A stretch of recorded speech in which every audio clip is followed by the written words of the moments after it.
All time ഹൈയിൽ നിന്നും 20% ഇടിഞ്ഞ് bearish സോണിൽ ട്രേഡ് ചെയ്യുന്ന ഒരു ഇൻഡെക്സിനെ കുറിച്ചും ആ ഇൻഡെക്സിലെ ചില സ്റ്റോക്കുകളിലെ ബൈയിങ് ഓപ്പർച്യൂണിറ്റിയെക്കുറിച്ചുമാണ് നമ്മൾ ഇന്നത്തെ വീഡിയോയിൽ ഡിസ്കസ് ചെയ്യുന്നത്. PSU ഇൻഡെക്സിനെ കുറിച്ചാണ് സംസാരിച്ചു വരുന്നത്. PSU ഇൻഡെക്സ് അതിൻ്റെ ഓൾ ടൈം ഹൈ ആയ 23,018 നിന്നും 20% ഇടിഞ്ഞ് 18,610 ട്രേഡ് ചെയ്യുന്നു. PSU ഇൻഡെക്സിലെ പല സ്റ്റോക്കുകളും 50%-ലേറെ ഡിസ്കൗണ്ടിൽ ലഭ്യമാണ്. RVNL, oil India, UCO bank, REC, IR IREDA തുടങ്ങിയ പല സ്റ്റോക്കുകളിലും 50%-ലേറെ കറക്ഷൻ വന്നു കഴിഞ്ഞതായിട്ടും നമ്മൾക്ക് കാണാൻ സാധിക്കും. ആദ്യം തന്നെ ഈ PSU ഇൻഡെക്സ് ഇടിഞ്ഞതിന് പിന്നിലെ പ്രധാന കാരണം മനസ്സിലാക്കാം. ക്വാർട്ടർലി റിസൾട്ട് സെഷനിൽ മാർക്കറ്റ് എക്സ്പെക്റ്റേഷനുമായി മാച്ച് ചെയ്യുന്ന രീതിയിലുള്ള പെർഫോമൻസ് PSU ഇൻഡെക്സിലെ പല കമ്പനികൾക്കും നടത്താൻ സാധിച്ചില്ല. ഇത് തന്നെയാണ് ഇൻഡെക്സ് ഇടിഞ്ഞതിനും ഇൻഡെക്സിലെ കമ്പനികളുടെ പെർഫോമൻസ് മോശമായതിനും പിന്നിലെ പ്രധാന കാരണം. ഡേറ്റ നമ്മൾ പരിശോധിച്ചാൽ PSU ഇൻഡെക്സിലെ കമ്പനികളുടെ കൺസോളിഡേറ്റഡ് പ്രോഫിറ്റിൽ തന്നെ 2.3% വളർച്ച 2.3% ഇടിവ് വന്നു. 2024 ഫിനാൻഷ്യൽ ഇയറിൽ 49% വളർച്ച കൈവരിച്ചെടുത്താണ് 2025 ഫിനാൻഷ്യൽ ഇയറിൽ കമ്പനികളുടെ കൺസോളിഡേറ്റഡ് പ്രോഫിറ്റ് 2% ഇടിഞ്ഞത്. പ്രത്യേകിച്ചും ഓയിൽ ആൻഡ് ഗ്യാസ് തുടങ്ങിയ സെക്ടറിലെ കമ്പനികളുടെ പ്രോഫിറ്റ് മാർജിൻ നമ്മൾ പരിശോധിച്ചാൽ പലതിലും 20 മുതൽ 40% ഇടിവ് വന്നിട്ടുണ്ട്. Indian oil corporation, BPCL, HPCL, oil and natural gas corporation അല്ലെങ്കിൽ ONGC തുടങ്ങിയ കമ്പനികളുടെ ക്വാർട്ടർലി റിസൾട്ട് പരിശോധിച്ചാൽ ഇക്കാര്യം വ്യക്തമാവുകയും ചെയ്യും. PSU സെക്ടറിലെ സ്റ്റോക്കുകളിൽ ഇടിവ് തുടരുന്നതിന് പിന്നിലെ മറ്റൊരു പ്രധാനപ്പെട്ട കാരണം ഗവൺമെൻറ് പ്രൊജക്റ്റ് ചെയ്ത രീതിയിലുള്ള CAPEX 2025 ഫിനാൻഷ്യൽ ഇയറിൽ PSU സെക്ടറിലെ കമ്പനികളിൽ ഗവൺമെൻറ് നടത്തിയില്ല എന്നുള്ളൊരു അപ്ഡേറ്റാണ്. ബഡ്ജറ്റ് എസ്റ്റിമേറ്റ് 11.1 ലക്ഷം കോടിയുടെ CAPEX ആയിരുന്നു. പക്ഷേ പ്ലാൻ ചെയ്ത രീതിയിലുള്ള ക്യാപിറ്റൽ എക്സ്പെൻഡിച്ചർ ഗവൺമെൻറ് നടത്തിയില്ല. കൂടാതെ 2025 ജൂലൈയിലെ ക്യാപിറ്റൽ എക്സ്പെൻഡിച്ചർ 2024 ജൂലൈയിലെ ക്യാപിറ്റൽ എക്സ്പെൻഡിച്ചറിനേക്കാളും 23% കുറയുകയും ചെയ്തു. അതോടൊപ്പം തന്നെ ഫോറിൻ ഇൻസ്റ്റിറ്റ്യൂഷണൽ ഇൻവെസ്റ്റേഴ്സിൻ്റെ സെല്ലിങ്ങും PSU സെക്ടറിലെ സ്റ്റോക്കുകൾ ഇടിയുന്നതിന് പിന്നിലെ ഒരു പ്രധാന കാരണമായി മാറിയിട്ടുണ്ട്.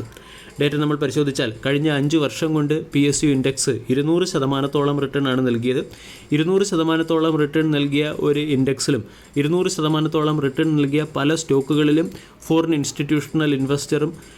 ഇൻസ്റ്റിറ്റ്യൂഷണൽ ഇൻവെസ്റ്റേഴ്സും പ്രോഫിറ്റ് ബുക്കിംഗ് നടത്തി. ഇതും PSU ഇൻഡെക്സ് ഇടിഞ്ഞതിന് പിന്നിലെ ഒരു പ്രധാന കാരണമായി മാറിയിട്ടുണ്ട്. PSU ഇൻഡെക്സിൽ ഉൾപ്പെട്ട പല സ്റ്റോക്കുകളുടെയും വാല്യുവേഷനും ഉയർന്ന ലെവലിലേക്ക് എത്തിയിരുന്നു.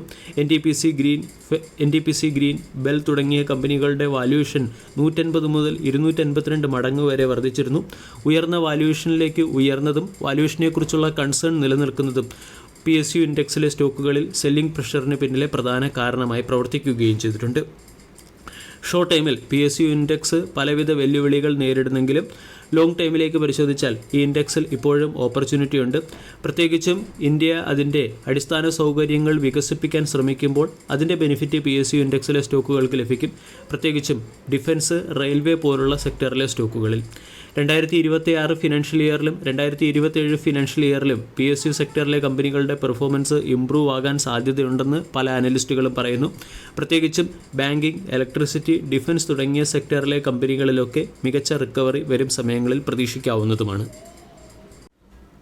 2027 ഫിനാൻഷ്യൽ ഇയറോടുകൂടി കമ്പനികളുടെ റവന്യൂവിൽ ഗണ്യമായ വർധനവ് വരാൻ സാധ്യതയുള്ള ഒരു സെക്ടറായിട്ടാണ് ഡിഫൻസ് സെക്ടറിനെ വിലയിരുത്തപ്പെടുന്നത്. ഡിഫൻസ് സെക്ടർ ഓഗസ്റ്റ് മാസത്തിൽ 5% ഇടിയുകയും ചെയ്തു. ഡിഫൻസ് സെക്ടറിലെ പല സ്റ്റോക്കുകളും കറക്ഷനിലൂടെ കടന്നു പോവുകയാണ്. ഉദാഹരണം BDL ഓൾ ടൈം ഹൈയിൽ നിന്നും 12% ഇടിഞ്ഞ് ട്രേഡ് ചെയ്യുന്നു. Mishradhatu Nigam limited 10%, Hindustan aeronautics limited, Bharat electronics തുടങ്ങിയ സ്റ്റോക്കുകൾ 5% ഇടിഞ്ഞാണ് ട്രേഡ് ചെയ്യുന്നത്. ഡിഫൻസ് സെക്ടറിലെ സ്റ്റോക്കുകൾ ഇടിഞ്ഞതിന് പിന്നിലെ പ്രധാന കാരണം ഡിഫൻസ് സെക്ടറിലെ സ്റ്റോക്കുകളിൽ വന്ന പ്രോഫിറ്റ് ബുക്കിംഗ് ആണ്. കഴിഞ്ഞ 4 മാസം നീണ്ടുനിന്ന റാലിക്ക് ശേഷം ഡിഫൻസ് സെക്ടറിലെ പല സ്റ്റോക്കുകളിലും പ്രോഫിറ്റ് ബുക്കിംഗ് വന്നു.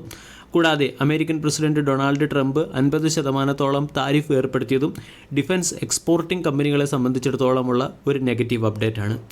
അതേസമയം ഫ്യൂച്ചറിൽ, അതായത് 2027 ഫിനാൻഷ്യൽ ഇയറോടുകൂടി മികച്ച പെർഫോമൻസ് കാഴ്ചവെക്കാൻ സാധ്യതയുള്ള ഒരു സെക്ടറായിട്ടാണ് ഡിഫൻസ് സെക്ടറിനെ പൊതുവെ വിലയിരുത്തപ്പെടുന്നത്.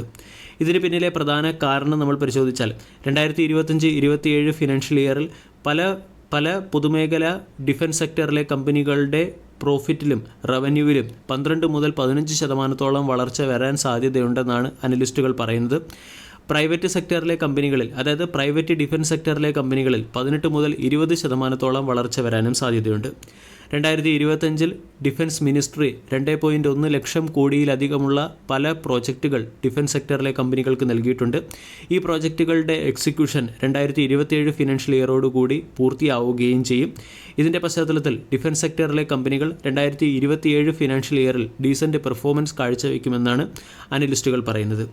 ഇതിൽ തന്നെ അടുത്ത 18 മുതൽ 24 മാസത്തിനുള്ളിൽ 1.5 മുതൽ 2 ട്രില്യൺ വരെ മൂല്യമുള്ള വിവിധ പ്രോജക്റ്റുകളും ഡിഫൻസ് സെക്ടറിലെ കമ്പനികൾക്ക് നൽകാൻ സാധ്യതയുണ്ട്. ഇതിൻ്റെയൊക്കെ ഇമ്പാക്റ്റ് വരും സമയങ്ങളിൽ പ്രതീക്ഷിക്കാം.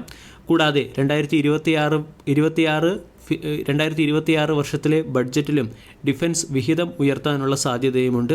ഇതിൻ്റെയൊക്കെ പശ്ചാത്തലത്തിൽ ഡിഫൻസ് സെക്ടറിലെ സ്റ്റോക്കുകളിൽ നമ്മൾക്ക് ശ്രദ്ധിക്കാമെന്നാണ് അനലിസ്റ്റുകൾ പറയുന്നത്. ഇതിൽ തന്നെ Hindustan aeronautics limited, BEL, BDL തുടങ്ങിയ ലീഡിംഗ് സ്റ്റോക്കുകളെ വേണം നമ്മൾ ശ്രദ്ധിക്കാൻ. ഹിന്ദുസ്ഥാൻ എയറോനോട്ടിക്സ് ലിമിറ്റഡ് എന്ന കമ്പനിക്ക് ഏകദേശം 95,000 കോടിക്ക് മുകളിലുള്ള, അല്ലെങ്കിൽ 95,000 കോടി രൂപയ്ക്ക് മുകളിൽ മൂല്യമുള്ള ഓർഡർ ബുക്കാണുള്ളത്. ഇത് 2025 ഫിനാൻഷ്യൽ ഇയറിലെ കമ്പനിയുടെ വരുമാനത്തിൻ്റെ 3.5 മടങ്ങ് വരും. ഹിന്ദുസ്ഥാൻ എയറോനോട്ടിക്സ് ലിമിറ്റഡ് എന്ന കമ്പനി ഹെലികോപ്റ്ററുകൾ, എയർക്രാഫ്റ്റുകൾ എന്നിവ മാനുഫാക്ചറിങ് ചെയ്യുന്ന സെക്ടറിലെ കമ്പനിയാണ്. BEL എന്ന കമ്പനിയുടെ ഓർഡർ ബുക്ക് പരിശോധിച്ചാൽ അവിടെ 75,000 കോടി രൂപയ്ക്ക് മുകളിൽ മൂല്യമുള്ള ഓർഡറുകളാണ് BEL എന്ന കമ്പനിക്ക് ലഭിച്ചിരിക്കുന്നത്. കൂടാതെ BELൻ്റെ വരുമാനം 16 മുതൽ 17% വളർച്ച കൈവരിക്കുമെന്നാണ് അനലിസ്റ്റുകൾ പറയുന്നത്. കമ്പനിയുടെ എബിറ്റ മാർജിൻ 20% മുകളിലേക്ക് ഉയരാനും സാധ്യതയുണ്ട്. ഡിഫൻസ് സെക്ടറിലെ സ്റ്റോക്കുകളിൽ അട്രാക്റ്റീവ് ബൈയിങ് റേഞ്ചിൽ ട്രേഡ് ചെയ്യുന്ന ഒരു സ്റ്റോക്കും BDL ആണ്. BDLൻ്റെ all time high 2096, BDL 1461 trade ചെയ്യുന്നു. BDLന് 1400 സ്ട്രോങ് സപ്പോർട്ടുണ്ട്. 1460 ട്രേഡ് ചെയ്യുന്ന BDLൽ 1440 രൂപയുടെ സ്റ്റോപ്പ് ലോസ് നമ്മൾക്ക് മെയിൻറ്റെയിൻ ചെയ്യാവുന്നതാണ്. 1600 ഇമ്മീഡിയറ്റ് റെസിസ്റ്റൻസായി പ്രവർത്തിക്കും. 1600 മുകളിൽ സ്റ്റോക്ക് സസ്റ്റെയിൻ ചെയ്താൽ 1800 ഫർദർ ബ്രേക്കൗട്ടും സ്റ്റോക്കിൽ വരാനും സാധ്യതയുണ്ട്. 1400 സ്റ്റോക്കിൻ്റെ ഒരു പ്രധാനപ്പെട്ട സപ്പോർട്ടായതുകൊണ്ട് 1400 സ്റ്റോപ്പ് ലോസ് മെയിൻറ്റെയിൻ ചെയ്തുകൊണ്ട് BDL പോലുള്ള സ്റ്റോക്കുകളെ നമ്മൾക്ക് പരിഗണിക്കാം.